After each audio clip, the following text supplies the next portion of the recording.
Assalamualaikum warahmatullahi wabarakatuh. Alhamdulillahillazi arsala rasulahu bil huda wa dinil haqq liyuzhirahu 'ala ad-din kullih wa kafa billahi shahida. Wa usalli wa usallimu ala rasulihil karim wa ala alihi wa sahbihi ajma'in. Pengacara, rakan-rakan saya, Sidi, Zali, Mazam, Ridwan, Mano, dan tamu-tamu, sebagian guru, sebagian sahabat lama, dan hadirin hadirat. Alhamdulillah kita panjatkan setinggi-tinggi kesyukuran kepada Allah SWT. Nampaknya sesi pagi ini dan tengah hari ini lebih banyak menghimbau pengalaman lampau.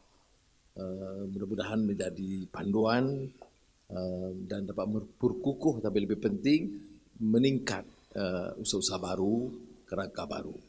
Bila saya sebut istilah kerangka, saya anggap istilah kerangka besar ini penting. Kita bawa mesej Islam itu melihat kepada kerangka besar. Masa itu belum kita dapat memahami dari segi maqasid syariah seperti yang ditafsirkan sekarang. Belum lagi familiar dengan karya-karya Syatibi, Mawafaqat, ataupun Ibn Ashur dan juga beberapa karya besar yang diterjemahkan ke bahasa Inggeris oleh Tempat IT. Tetapi pendekatan kita selalu kerangka besar. Bahawa Islam itu selalu kita ungkapkan sebagai din yang kamil dan syamil. Maknanya kalau kita menjurus kepada perbincangan apapun, iman, akhlak, syakhsiyah, sistem, politik, ekonomi, kenegaraan, tata kelola, dia tak boleh lari daripada kerangka besar. Dan saya anggap dari segi sumbangan Habib, ini kekuatan kita. Bahawa dasar akhlak dan etika itu mesti menjadi pangkalnya. Sebab itu kalau sudah Sidik sebut umpamanya bila kita bicara soal madani, dia bukan civil society yang tersisih daripada pertimbangan ethics and morality. Maka madani kita itu tentu merangkum satu pengertian lebih luas. Dan cuba kita beri kefahaman kepada masyarakat supaya ia tidak menjadi satu yang janggal. Kadang-kadang kalau kita nak perkenalkan yang baru dan kita anggap terlalu original, sehingga orang anggap ini terlalu asing daripada pemikiran semasa, dia juga jadi masalah. Maka sebab itu bila kita bicara tentang madani, kita ungkap frasa habits of the heart. Kerana dalam perjuangan awal revolusi Amerika Syarikat, American War of Independence, kalau dibaca satu karya yang besar yang selalu saya popularkan di kalangan pelajar-pelajar yang mengikuti kuliah saya, iaitu karya Alexis de Tocqueville, pemikir Perancis yang mengembara ke Amerika dan menulis tentang demokrasi in Amerika. Tapi dalam menilai tentang Perancis sendiri, tentang ancien regime, pemerintahan lama, itu pandangan dia, ketelahan dia, kefahaman dia baik. Apa yang ditekankan oleh Tocqueville di antara lain? Bahawa revolusi itu tidak berlaku hanya dengan pertukaran sistem. Dia tidak berlaku dengan parti. Dia tidak berlaku hanya dengan civil society yang disebut intermediate associations. Ada parti politik, ada intermediate associations. Ya. Yang lain daripada parti. Tapi dia sebut, dia mesti terpancar dari hati nurani. Habits of the heart. Dan di kalangan pemuka, pendiri kemerdekaan Amerika itu, pengaruh agama masih tebal. Dan yang mencetuskannya itu ialah dari isi hati dia. Habits of the heart. Ya, pancaran hati nurani. Yang menginginkan kebaikan, keadilan, kemanusiaan. Kerana pancaran hati itu tidak boleh ke arah rasuah, kezaliman, kerakusan, perompakan. Itu bukan pancaran hati. Itu yang dia sebut habits of the heart, itu menginginkan kebaikan dan mesyuarah dan menghormati satu sama lain. Jadi bila kita bawa umpamanya madani dan perubahan itu dan demokrasi dalam arti kata pancaran hati nurani, dan kita kaitkan, maknanya dia tidak semestinya semuanya bercanggah dengan barat. Yang bercanggah dengan barat itu bila ada keterlajuran, ada pemisahan daripada kata hati, nurani, bertentangan keadilan, maka muncul kemudian imperialisme, kolonialisme dan sebagainya. Sebab itu saya terhutang budi kepada ramai orang. Terdidik di kampung, tetapi diberikan didikan asas basic agama yang agak strict, ya, seperti mana anak-anak kampung dulu. Dengan ibu bapa yang mahu saya menguasai bahasa Inggeris dengan baik, tetapi bila di kampung mesti dan wajib di masjid kurang-kurangnya maghrib dan isya. Jadi masa itu ramai kami jadi lebay maghrib, karena maghrib itu tempat tu. Kemudian kelas Quran, kemudian sekolah agama, Al-Ittihadiyah, Al-Wataniyah di Johor. Nah, maka basic dan kuliah dan kurikulum ikut Majlis Agama Negeri Johor. Tapi tidaklah macam tahap Izzuddin, taklah. Kembali college, daripada pendekatan yang agak pelbagai kaum, jiran-jiran saya, Maniam dan Kohong dan sebagainya, pergi ke College Melayu. Kembali kepada akar dan pemikiran yang totok dan kuat bahasa dan budaya Melayu, tetapi jiwa dan latihannya sangat Inggeris dan sekular. Yang Malay College Kuala Kangsar itu diasaskan pada tahun 1905 berdasarkan College Eton, England, public school in England yang disebut Eton of the East. Jadi, tetapi alhamdulillah bila kita agak lebih dewasa, tetapi kita mungkin terdedah dengan pemikiran-pemikiran Islam dan baru. Dan tetapi yang awal ialah umpamanya masa saya tingkatan 6, kita keluarkan risalah penyedar, menimbulkan kesedaran. Masa itu quotationnya Annie Besant, George Bernard Shaw. Karena kalau tidak tak boleh menarik minat orang macam Osman Bakar. Semuanya maknanya tentu kita berkiblat ke barat. Jadi kita bawa pemikiran Bernard Shaw, termasuk saya ingat lagi debat Bernard Shaw dengan Abdul Ali As-Siddiqi di Darussalam. Kita tak tahu bahasa Arab, tetapi cara Ali As-Siddiqi pertahankan bahasa Inggeris, bahasa Arab dengan George Bernard Shaw, seorang pemikir dan penulis dan pengkritik sosial yang ulung pada ketika itu. Saya ingat umpamanya tak kalah membaca dan bagi pidato-pidato awal masa saya tingkatan 6 di kampung-kampung sekitar Kuala Kangsar. Bernard Shaw kata bahasa Arab ni bahasa yang paling tak ada aturan. Jadi bahasa yang tak ada huruf besar, tak ada koma, tak ada noktah. Larut, tak tahu ke mana. Jawab Ali Siddiqi, dia guna hujah. Dia tak kata ini lughatul Quran. Tak. Karena nak bahas soal lughatul Quran dengan Bernard Shaw tak jalan. Jadi dia kata, ini dia keistimewaan bahasa Arab. We don't have a capital letter, but you know when to begin. You don't have a comma or a semicolon, but you know when to slow down. And you don't have a full stop, yet you know when to stop. Itu maknanya simple logic yang sangat menarik lah. Ya. Baik. Tapi bila ke Universiti Melaya, Kamal Hassan ada, study circle pertama, dia tak panggil usrah, study circle pertama, dia perkenalkan buku Muhammad Asad, Islam at the Crossroads. Saya tak tahu Kamal ingat tidak, selalu guru tak ingat, murid ingat. Dan kupasan dia, syarat dia baca dulu. Dan kita membaca, nasib baik buku kecil, tetapi dia memberikan sekali lagi pandangannya agak kerangka besar. Buku itu tidak menyerang, tapi menyebut bahawa kalau kita faham kerangka besar Islam ini seperti kita difahami di persimpangan jalan. Kalau penganutnya itu mau mengangkat kefahaman dan amalannya, maka kita boleh bawa satu pemikiran baru untuk dunia. Itu in essence lah. Tapi sebelum itu masa tingkatan 6 sudah sebahagian sudah tahu Muzaffar Tate dan dia di Malay College, kemudian di Citra.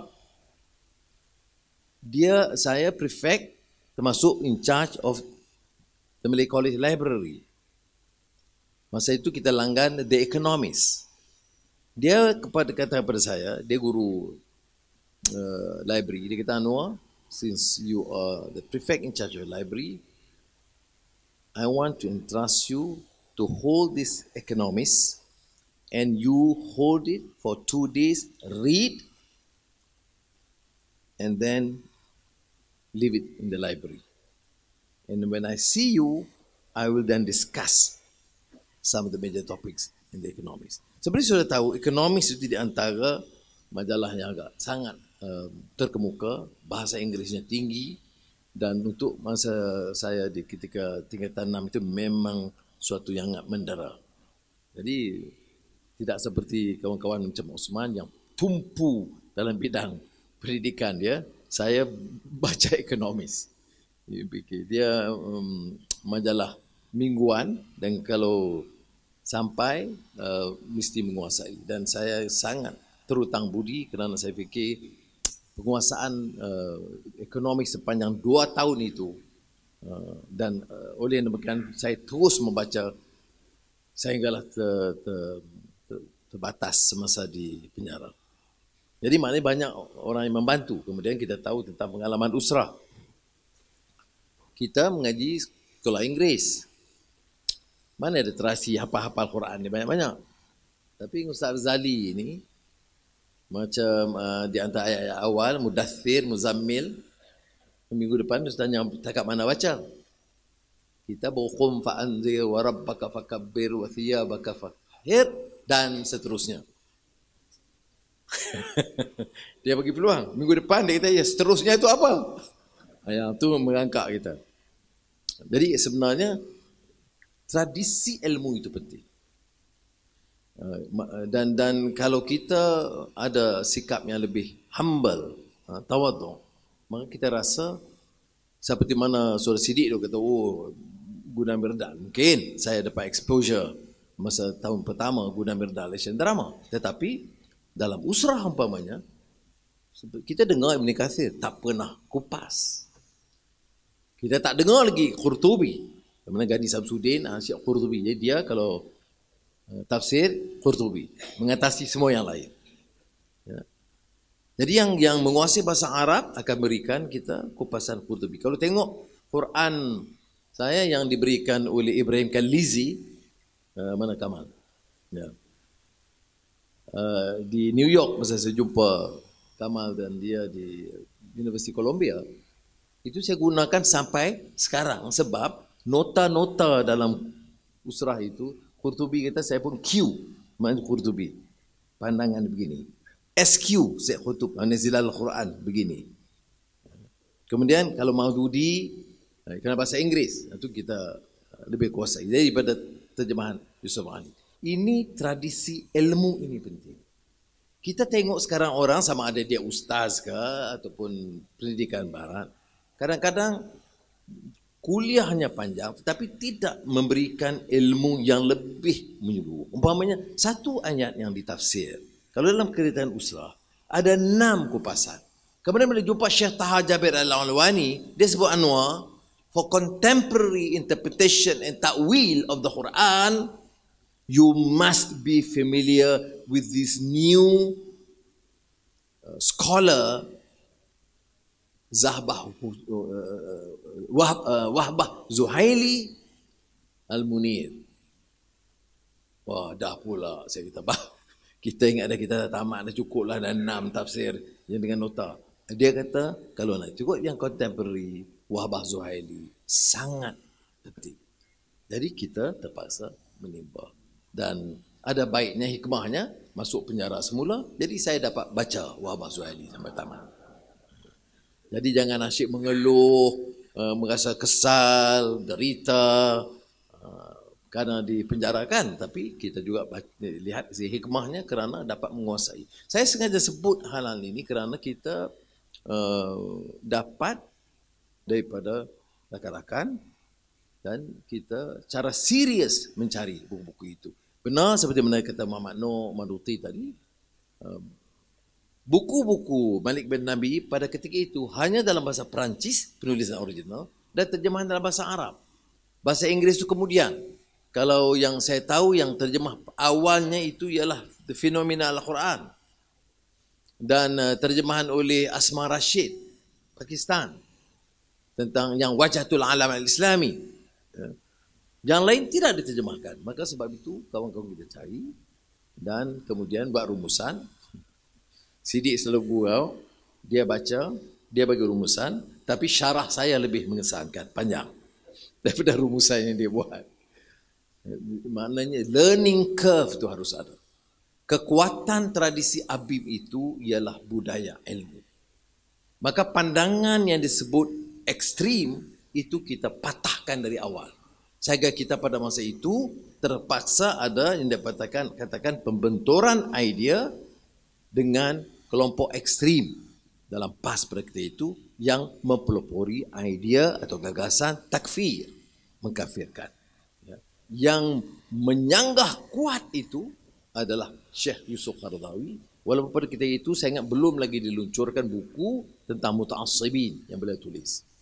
Kemudian juga dengan pertemuan saya dengan marhum Ustaz Fadil Noor di Riyadh dengan seorang pejuang dan pemikir Lebanon yang menyebut tentang masalah dalam gerakan Islam, ciri ekstrim dan kefanatikan yang akan menikam dan merusakkan jamaah dari dalam. Fathiyakun yang menyebut kepada saya dan saudara Fadil Noor, kan dilihat ini dua tokoh muda dan gerakan Islam akan berkembang di Malaysia, dia terus ke maudhu' itu. Dia kata anda dalami, tingkatkan, tetapi ingat bahaya perpecahan, kerusakan dari dalam, dari orang yang penyakitnya overconfidence ataupun ghurur, terlalu taksub dengan keyakinan dia sendiri, dan semua yang lain itu mau dimati dan dipatahkan. Tapi kalau sudah lihat umpamanya penulisan dia saja, nampak itu sosok yang keras. Tapi bila dia hujah, kita dapat. Seperti mana juga sebelum saya memilih untuk meyakinkan kawan-kawan tidak begitu berhasil bila saya menyertai UMNO, pertemuan saya dengan Abdul Hasan dengan Abdul Ala Maududi itu juga mengesankan. Saya jumpa dia. Dia dengan PAN, dengan SIRI. Baik. Dia tanya saya tentang Indonesia. Saya jawab Indonesia. Dan dia kata kesal negara yang umat Islam 90% lebih tetapi masih terpukau dengan idea barat dan tidak punya kekuatan. Apa yang disebut oleh Malik bin Nabi sebagai indigenization. Tidak ada faktor dalaman, pribumi. Tidak ada. Yang ada hanya semua dicedok dari asing dan dipaksakan kepada atas rakyat. Kemudian Malaysia sebut. Di Malaysia dia kata kena jaga. Malaysia saya faham masyarakat yang ramai bukan Islam. Ada Hindu, ada Buddha, ada Kristian. Jadi dakwah dan pendekatan saudara, jangan bicara cara yang keras. Mesti ada kebijaksanaan. Mesti guna hikmah wal mau'izatul hasanah wajadilhum billati hiya ahsan. Jadi dia berbeda daripada buku yang kita baca ke arah revolusi Islam. Tapi bila dilihat umpamanya kupasan dia tentang Indonesia dan Malaysia itu berbeda. Maka sebab itu saudara dari Abim dan sekarang Wadah tahu bila saya jumpa dengan Mursyidul Am Ikhwan bersama Syekh Fadil Noor pada ketika itu untuk memutuskan sama ada kita berbai'ah bersama Ikhwan, kerana itu sesinya. Pertemuan kami dengan Mursyidul Am dan beberapa pemimpin Ikhwan pada ketika itu ialah untuk menerima bai'ah daripada gerakan Islam Malaysia. Malam itu kita mesyuarat panjang yang disertai oleh Syekh Naqai di Mesir, di Kairah, dan saya tegaskan bahawa lebih baiklah kita lihat pengalaman Muhammad Nasir dan Syumi dan lihat kenyataan di Malaysia, dan semua sepakat tidak ada yang pertahankan keperluan. untuk bai'ah, walaupun pada peringkat awal itu yang hadir itu semuanya kata ini dia gerakan Islam terbaik, ini dia tradisi dan budaya khas Al-Banna, dan kita tidak ada pilihan tetapi untuk berbai'ah supaya kita memanfaatkan. Kita bincang dan saya sampai hari ini yakin kita membuat keputusan yang sangat baik, yaitu untuk tidak berbai'ah tetapi menimba pengalaman mereka dan cara latihan mereka dan ambil kesan-kesan yang positif daripada pengalaman yang besar dan berharga oleh Imam Syed Hassan Al-Banna dan gerakan Ikhwan Al-Muslimin. Pendekatan yang lain yang harus diingat, saya kata kembali kepada budaya ilmu, tradisi membaca. Jadi tadi saya bisik dengan Saudara Siddiq Fadil bila dengar Ahmad Azam berucap dengan quotationnya dan sebagainya, saya kata ini hebat kan dia pertahankan. Sudah lihat dalam gerakan-gerakan parti-parti dan persatuan-persatuan, jarang presiden itu datang dengan macam semi-academic thesis. Rojokannya, bacaannya, pendapatnya, jadi semua. Ini saya rasa penting kerana originality ini ialah dalam merumuskan. Dia bukan original ideas yang orang merasakan perlu, mesti original. Tak. Kita menimba yang baik. Saya, umpamanya saya menjadi Presiden Habib, masa itu belum kenal Al-Biruni. Kemudian bermalam di Philadelphia, di rumah Osman Bakar. Dia bagi kuliah. Saya baru sampai di Kuala Lumpur. Dia kuliah Al-Biruni sampai dekat 12 malam. Saya dah ngantuk. Jadi oleh kerana untuk memendekkan kuliah dia, saya kata, okay man, I'll read. I promise you, I will read about Al-Biruni. Baru dia bagi saya tidur. Tapi bila saya baca rupanya, ada satu lagi gedung ilmu baru di India yang kita tidak tahu. Dan dalam gerakan Islam, sarjana Islam, tidak pernah sebut Al-Biruni selain pada mathematician, period. Tetapi bahawa dia ke ashram, menjadi tokoh yang menguasai dan memahami agama Hindu. Mengapa agama Hindu? Kerana dia di India. Jadi kita lihat. Dan sanggup ke ashram Hindu dan duduk bersila di depan padri. Kerana semata-mata untuk menguasai ilmu tentang agama Hindu. Jadi itu jasa sahabat saya Osman yang sebenarnya pakar matematik. Saya kenal dia daripada Malay College tu. Dia pakar matematik. Benda ni bercakap pasal falsafah Islam lah ni. Tapi rupanya dia mendalami. Dan kalau kita faham tentang dalam tradisi Islam, dia gabungan matematik dengan filosofi itu kuat sekali. Jadi saya tak kuat filosofi kerana saya lebih banyak sastra. Baik saudara. Jadi saya share experience ini dari sudut ini dalam gerakan kita, dalam budaya masyarakat kita, dan kita lihat umpamanya sama ada aliran yang disebut muta'assibin, ada golongan sekular, sebenarnya tidak sangat mendalam hujah mereka. Dan umpamanya orang bicara tentang pertembungan, kalau dia wanita dia jadi ekstrim, maknanya pertahankan wanita at all cost, dia jadi umpamanya sosok wanita saja. Kalau yang lelaki seksis begitu juga. Kalau yang nak perjuangkan yang muda begitu juga. Padahal bila ada orang bicara tentang tuntutan suara anak muda, saya kata dalam Al-Quran sangat jelas. Ya, faktornya bukan umur. Nahnu nakhussu alaikum naba'ahum bil haqq. Innahum fityatun amanu bi rabbihim wa zidnahum huda. Itu jelas. Cerita yang hak dan yang benar dan cerita anak muda. Tapi bedanya apa? Bukan kerana umurnya, tetapi kerana idealismnya. Idealismnya dari mana? Warabatna ala qulubihim idh qamu faqalu rabbuna rabbus samawati wal ardh. Maknanya dia terpahat di hati sanubari mereka keyakinan kepada Tuhan yang menjadikan langit dan bumi.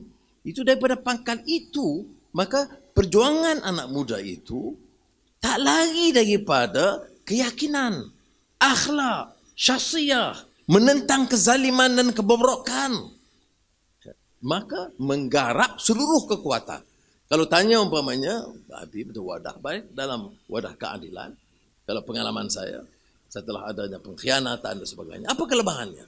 Kelemahannya adalah untuk mengikat semula tradisi budaya kita. Sama ada Muslim atau Kristian atau Buddhis atau Hindu dalam tu dengan tradisi ilmu. Supaya anak Melayu itu faham tentang apa dia Islam dalam masyarakat majmuk. Dan anak Hindu atau anak Kristian faham tentang pendekatan kita Islam yang tak semestinya sama dengan tafsiran kelompok-kelompok lain. Pada tahun 1979, bila Saudara Siddiq Fadil sebut tentang kita pilih tema Islam dalam masyarakat majmuk, itu hujah panjang kita. Kerana apa hebatnya anak-anak muda dalam ABIM ni nak cari satu tema yang lain daripada yang dibicarakan oleh semua gerakan Islam di dunia ini. Tapi gerakan Islam di dunia ini semua negara Islam. Pakistan, Mesir, Turki. Jadi sementara kita boleh menimba pengalaman mereka berbeza.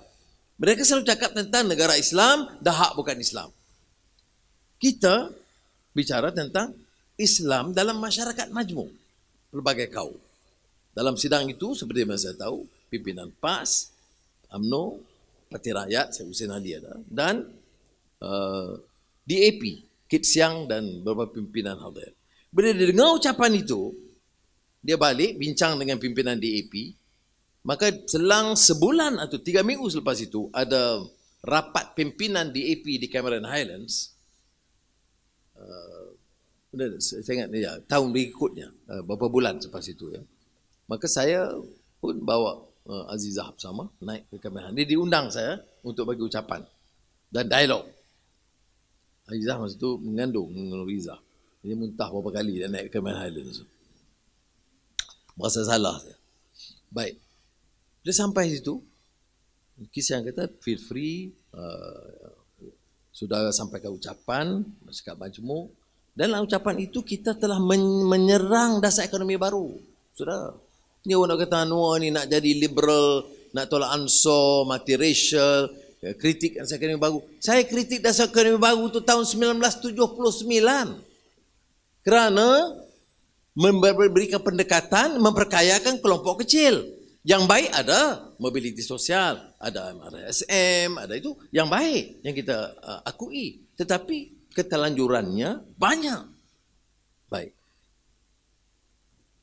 Bila ada sidang itu, saya sampai, saya tengok Allah. Tengok Kit Siang, Karpal Singh. Oh, itu macam mana? Saya masa itu ya 20-an ya, depan orang ni. Habis dia ucapan, 20 minit, soalan pertama Karpal Singh. Yeah, very impressive. But I want to ask you a question. You're sure you believe in justice? Yes. You talk about humanity? Yes. I want to ask one question. Yes, please.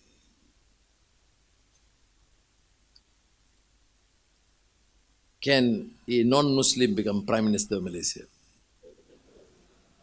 Saya ingat soalan pertama, aku tahu Allah. Jawab kok ni tak kena, jawab kok ni tak kena, nak bersilap macam mana. Cari Siddiq, bertarak situ. Siapa bertarak situ? Saya seorang dengan Aziza. Saya jawab, this is not a legal question. It's a political question. So I want to give answer. Mr. Karpal Singh, I say the Honorable Karpal Singh, from the stark realities of our society today. I want to succeed in my struggle as you want to succeed in your struggle. Which means, for now, under the Constitution, and in respect of the majority of these people, the Prime Minister must be a Malay and a Muslim. You see? Dan because saya jawab secara honest, di dalam sidang yang semuanya di AP, saya jawab terus terang. Saya kata, that's my position. You want to give legal, nak question constitutionality, you can. Tetapi realitinya begitu rupa. Dan lepas tu dia bukanlah dia hujah, dia buat your personal view. Never mind the political view. Dia begitu hujah. Tapi seperti mana yang disebut oleh katakan, pengalaman itu mengajar kita. mendewasakan kita. Pada masa itu Abim aktif sekali dengan dialog-dialog dengan gereja. Banyak yang diselaraskan oleh Dr. Tan Ji Kun. Dan kita juga ada hubungan dengan World Council of Churches. Jadi dalam perbincangan itu, tentu ada kelompok yang tidak setuju. Kerana bagi mereka, apa hujah kita untuk mendekati golongan agama lain. Tapi ada juga menarik. Saya nak akhiri dengan satu cerita menarik. Wakil World Council of Churches datang. Dia ajak saya dengan Reverend Larry Chia, wakil di Asia, untuk lunch. Saya okeylah. Dia ajak ke Fortuna Hotel Kuala Lumpur. Saya pun pergi. Ini saya tak cerita ke Usrah Habib. Nanti marah dia orang. Dia lunch tu okey. Tak cerita apa yang berlaku. Masa itu Fortuna Hotel. Bila sampai, kita pun nak order makan, lampu semua tutup. Saudara, lunch time in Kuala Lumpur, hosted by the World Council of Churches dan yang in attendance Abim President. Lampu tutup, ada striptease show. Ya Allah. Nak tengok, tak boleh. Tak tengok. Lampu kat situ saja. Nak order makan, gelap. Jadi kami pun buat-buatlah. Dia pun kena tunjuk dia ni orang gereja. Saya pun Presiden Habib. Tak ada lah tengok, kerling pun tidak. Tapi yang saya terkejut, ya, boleh ada striptease show di Kuala Lumpur. Ya. Yang tidak, kalau dia beritahu, jadi orang yang nak pergi, pergilah. Ya.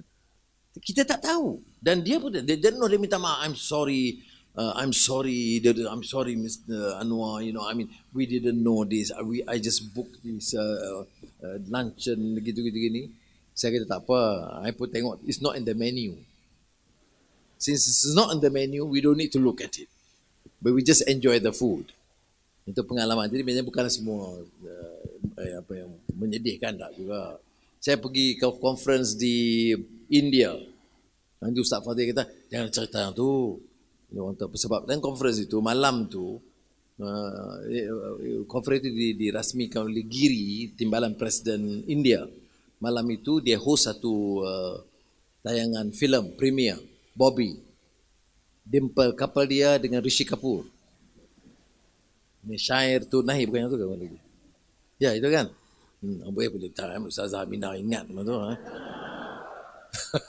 Saya nak test je. Betul, ya, cuma dimple couple dia malam tu tak boleh hadir. Jadi yang hadir Aisyah Parekh, salah seorang bintang filem terkenal, nari. Yang tu saya tengoklah. Bila saya cerita Ustaz Fadil, tak apalah, tak biar cerita tu lah. Dan anda kita cerita kat anda, dah cerita kat anda tak apa, jangan cerita kepada khalayak. Ustaz Fadil fikir dah konservatif boleh main. Tak boleh terima, tapi dia salah. Bila saya cerita, saya tengok gambar Hindustan di filem, kemudian Aisyah Parekh tunggu. Oh, semua saya tengok, Pak Lebay pun anggut juga, semua kenal. Maknanya adalah pengalaman yang macam tu, ya. Tak boleh, janganlah nampak serius saja. Bila saya keluar penjara, pergi ke markas PAS di KL daripada dulu di Gombak, ya. Kemudian semua dengar, Anwar nak tahu pengalaman di penjara macam mana, baca apa. Jadi pernah tahu, saya pun katalah bangun pagi, dia tak mani, ada untuk baca Quran, hafal, saya bertarget nak hafal Baqarah, Mulk, Kahfi, adalah saya cerita. Jadi okey, hadis, baca tafsir, okey. Tapi kalau saya cerita gitu je, saya tak honest. Saya ni dikenali sebagai itu tengah. Orang tahu saya suka nyanyi. Ini takkan berdepan ustaz saya ni tafsir, dan zikir dan doa dan Jadi saya kata lepas tu semua belah petang, bila nak pakai, boleh lari keliling lokap tu. Sebelum tu saya nyanyilah sikit. Ada. Tapi tak tinggal lagu Aziza. Jadi ada orang lepas tu bisik saya, dia tak, tak payah cerita tu. You cerita tentang tafsir dan baca Quran. Itu kan, kalau macam tu bukan Anwar namanya. Orang kritik saya, dia kata Anwar ni tak boleh percaya sebab dia akan bagi tazkirah di masjid, lepas tu bila pergi India dia menari sikit. Oh, jadi isu besar. dalam di TV3 dan sebagainya. Jadi saya jawab mudah. Ya. Saya bukan bunuh orang. Saya bukan rogol orang.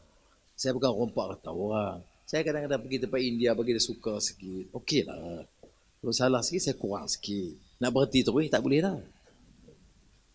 Jadi, itu pengalaman. Tapi saya nak bagi tahu, ada orang kata, berapa dasar ini pengalaman dalam PKPIM dan ABIM itu luar biasa. Dan paling kuat bagi saya ialah menghimpunkan kekuatan yang pelbagai. Mana ada ustaz, setengah ustaz ada dalam usrah, setengah yang macam Osman yang English educated dan sebagainya. Kita gabung keduanya. Ada beberapa orang daripada lulusan Indonesia. Jadi kita gabung kekuatan ini sudah luar biasa. Kerana usaha itu tradisi ilmu, bukan masa untuk bercakap. Kita bincang soal keadaan semasa itu terangkat akhir. Mula dengan Quran, okey, surat, Quran, hadis, tentu dengan tafsiran, dengan semua itu. Kemudian barulah tentang pergerakan dan sebagainya. Dan ini kalau kita berterusan puluh tahun, kesannya itu banyak. Jadi tidak ada kekeliruan sangat. Sebab dalam fikrah ni umumnya orang-orang yang dilatih ABIM itu dia ada memahami kerangka besarnya. Tidak semuanya. Ada juga yang kecundang, ada juga yang keliru. Saya faham. Tetapi umumnya saya bersyukur kepada Allah SWT kerana nampak kita dapat pertahankan tradisi dan budaya ini. Semoga Allah memberi kekuatan kepada kita untuk terus, kerana saya yakin, seperti mana disebut rakan-rakan yang tadi Tuan Ahmad Azam juga, Ustaz Zali, dalam arti perjuangan, kita tak pernah pesimistik. Dalam keadaan paling gelap dan derita pun kita yakin bahawa kemenangan akan capai. Nasrul minallah wa fathun qarib wa basyiril mu'minin. Apalagi keadaan sekarang. Kalau saudara tanya saudara Anwar, apakah harapan untuk mandat rakyat dikembalikan? Saya kata, kalau tanya saya, dari pancaran hati nurani keyakinan saya, dengan izin Allah cepat akan tercapai insya-Allah. Assalamualaikum warahmatullahi wabarakatuh.